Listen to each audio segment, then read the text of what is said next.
Grant Knowles caught up with David Allan, who tells us more about Allan Bloodlines. Breeding to Win caught up with David Allan. Allan Bloodlines, well, David's been around in South Africa now for some 10 years, but he frequently comes and visits, and obviously he has a growing mare band and obviously looks after a couple of projects as well as Kirsten Rousing's Alado project. David, great to catch up with you back in South Africa. You're becoming quite a frequent visitor. It's been just over 10 years now, and I think there's only 2 months of each calendar year that I don't appear here, and that's June and July for one reason or another, but the other 10 I'm here at some point. Well, let's talk a little bit about Allan Bloodlines, because as we mentioned, you've been here close to 10 years now, growing your business, racing horses. Tell us a little about your two operations, both here in South Africa and in the UK. What they do is, in a nutshell, a breeding consultant agent in the sales sense of buying stock at sales for racing and for breeding, fine. We're also racing and breeding managers, and we're principals ourselves. We have our mares in the north. We've got 12 brood mares of our own here in South Africa. A couple of those are in partnership, the rest are not. And I manage about another 14, 15 brood mares here. You mentioned that you've obviously got a lot of mares yourself, and you look after one of the biggest breeders in the UK in terms of Kirsten Rousing. Yes, it's something called the Alado project, and the Alado is the name of the stallion, a Danzig horse, bred by Miss Kirsten Rousing, Landwade stud, as you say, a major international owner-breeder. And for one reason or another, that horse found his way here. And after a year or so, I was asked to look after him and see what we could do. And so we operate a program of carefully selected brood mares. We sold his first small commercial crop at the 2-year-old sale last year, which we're very pleased with. You've got a host of clients in South Africa now as well, from the other end of the scale, where you purchase on their behalf in the UK. It goes in fits and starts, obviously, because the strength of the rand affects things, and so affects the situation, and so do economies. I think I have to admit, having checked this quite recently, that I've bought 67 horses from UK and Ireland to come to South Africa, all female, some to race, mostly to go straight to stud. David, I remember some way back when you first came out here, you introduced a stallion called Lake Coniston. Now, that was probably one of your first ventures here into South Africa. I did. I slapped L plates on my back and brought a stallion here that we owned ourselves, called Lake Coniston, who had been reasonably successful as a Coolmore horse, and then I'd bought him from Coolmore. And I stood him here with Lionel Cohen at Odessa, and that was really where the South Africa learning process started. You certainly proved to be quite a decent stallion. And then let's talk about Titus Alone. Now, he was a Royal Ascot winner, and you brought him out here to race the Northern Time gelding, and you sent him to Vaughan Marshall, and initially you had some success. Yeah, you remember him very well. He's still a pride and joy. He's actually still, at the age of about 12, I guess, working here with mentally handicapped children, which, considering he used to bite you at first look when he was in training, is quite a change. He was a very, very reasonably cheaply bought yearling at Tattersalls Island for ourselves. Pride and joy. He won at Royal Ascot for us, won the Windsor Castle Stakes, went on, won a couple more. Didn't really train on as a 3-year-old in the north. And so I thought, well, we'll just give him his time, bring him here. And actually, he was not well here for a long time, and then he came to himself and won 3 races for us here. So yes, Titus Alone's been a joy.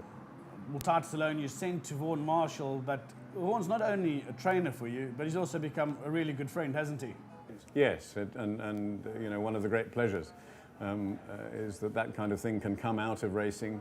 And yes, we are very good friends, and we see a lot of each other.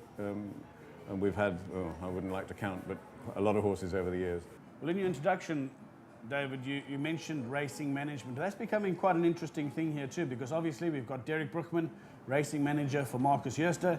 We've now also got Justin Vermaak, who's racing manager for Main Chance Farms, and also Kevin Somerville for Drakenstein.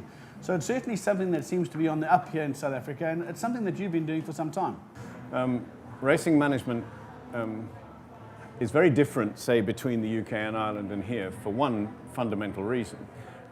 Racing here is largely regional, as it is in Australia or the US. And so essentially you're dealing, if you're in the Cape, with Kenilworth and Durbanville, or if you're in Durban, you're dealing with 3, soon 2 courses. And so it's a very different racing equation. in the UK, we've got 36 or whatever it is flat race courses, all technically within, accessible from every training place. And so when I am looking at a race for a particular horse, which I would do well in advance, having obviously a clue as to when we may be running or ready to run, then I'd be looking at 15, 20 races across a spread of about 10 days, bearing in mind racing 7 days a week, 3 meetings a day. So it's a different equation. But the angle, which is, I think, most applicable here for now maybe and the future, is the whole communication thing. In that trainers who like having racing managers involved like it because they don't have to explain everything from first principles, because racing managers can help induct people into this fantastic sport and indeed industry that we have, and can make it enjoyable and make it comprehensible by spending a lot of time on detail with them, which trainers on the whole, they're not public relations people, they're trainers. And so to that extent, I think that assistance and that input here could be very valuable for a lot of people. Put it another way, I think everybody deserves to have a racing manager. Obviously, minds tend to be polarized, and people who are not involved in racing either have no view at all, no clue, or they have developed some sort of view which means they're still not in racing. So you kind of have to overcome all of that and give the opportunity and make it attractive, make it very social. And the reporting thing, the communication is so important. It isn't a matter of we think your horse is going to run at such and such a time, blah, blah, blah, blah, blah, which is not very complicated here because of the 2 or 3 racecourse locally situated, unless you're a wonderful horse and can be buzzed around the country, but normally. But there's always something to say about your horse. And even when we had our relatively small racing club venture here, which for the people in it seemed to go very well, but we just didn't get enough people. So by the way, we're having another go and starting in the next month or 2, because perhaps that was then and this is now. They would get, at the very least, every 7 to 10 days, an email report about that long about their horse. Even if that horse wasn't going to run for another month, there was always something to say. The horse is doing this. Its half-sister was doing that. This happened in the yard the other day. You can, and in that way, you get people involved. Do you think that the $1 million race concept or something that is going to assist you as a bloodstock agent in drumming up more business? Their very existence has been very beneficial so far, because again, it's polarized thinking. I mean, actually, you're all wasting your time. I've bought the horses that are going to win it. But I mean, that's what everybody thinks, So it's a situation that is, overall, it's healthy.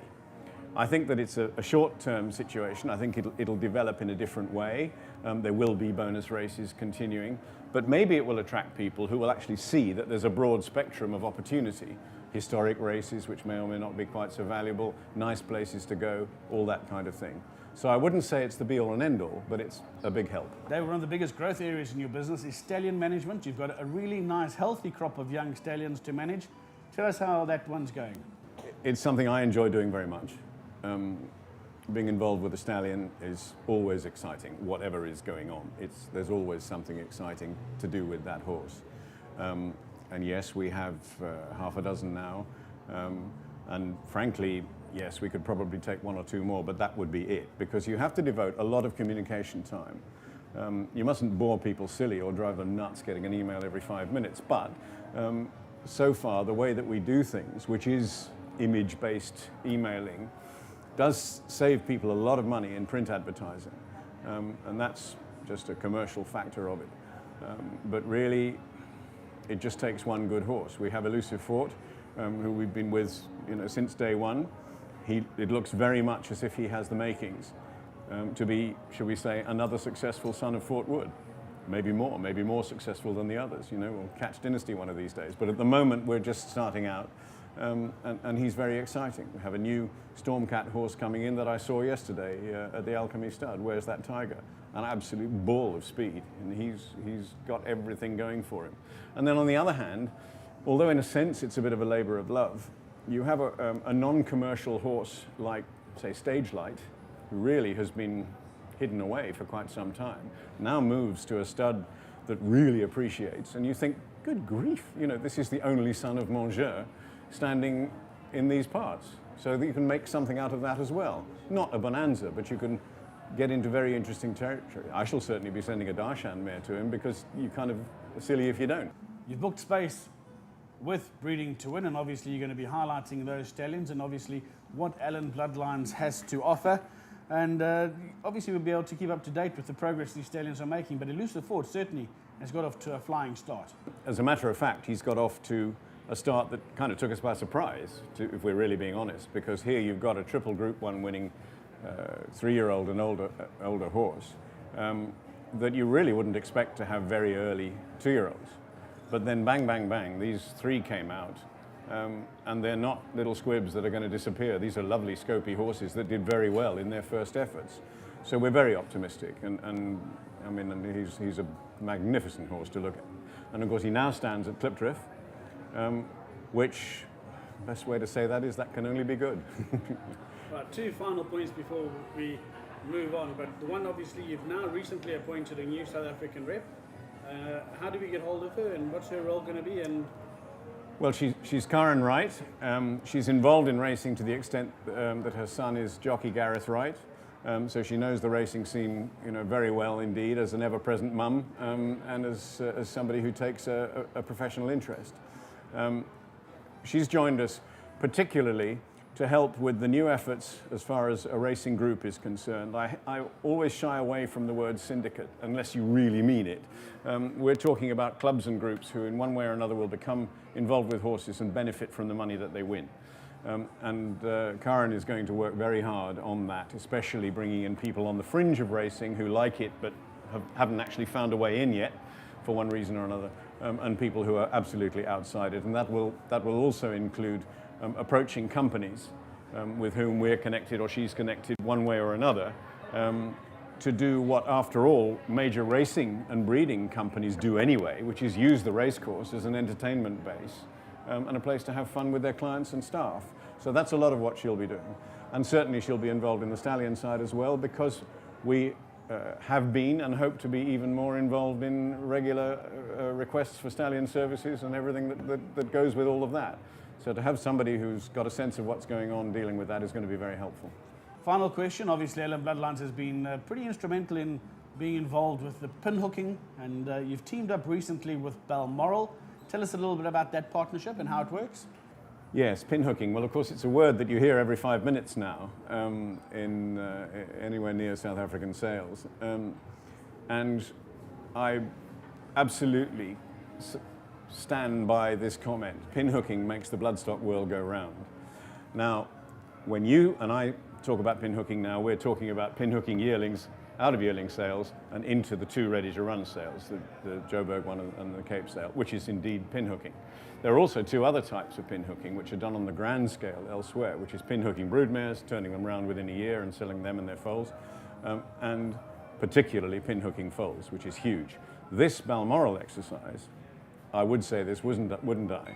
But they are preeminent, they are superb at the entirely specialized art and science of producing a yearling which has been through a sale to be ready on a single day, which is predetermined 6 months or whatever it is beforehand, to show him or herself off, not madly stressed, but to show off exactly what the potential is there. It's a remarkable task or a remarkable achievement to do it. The people who do it in the north, they don't do anything else. That's what they do. Balmoral does it, and I'm pleased to be working very closely with them in 2 areas. One, the sales and promotion of the whole operation, both here and internationally, because we have quite a few overseas investors who are silent in a sense, but they come in and say, yeah, okay, I'll come into that JPEG or that dynasty or whatever it is that we've just done. And in sales selection, which I work with both Nicola and Mark on as well. So it's a really exciting string to our bow.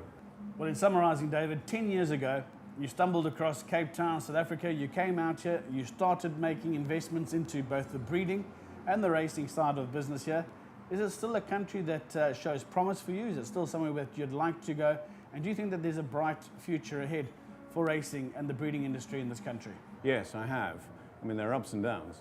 And at the moment, we have to wonder what the currency is going to do more than anything else. Because if you have an overseas head on when you're here, which you shouldn't really, you should have a South African head on, then your balance sheet looks a bit awful when the rand weakens. However, that aside, we're in a very, very knife-edge situation as far as African horse sickness and the protocols are concerned. Yes, some people will say, it's been going on for 25 years, but there are real green shoots which may well allow us to be in a freer import-export situation.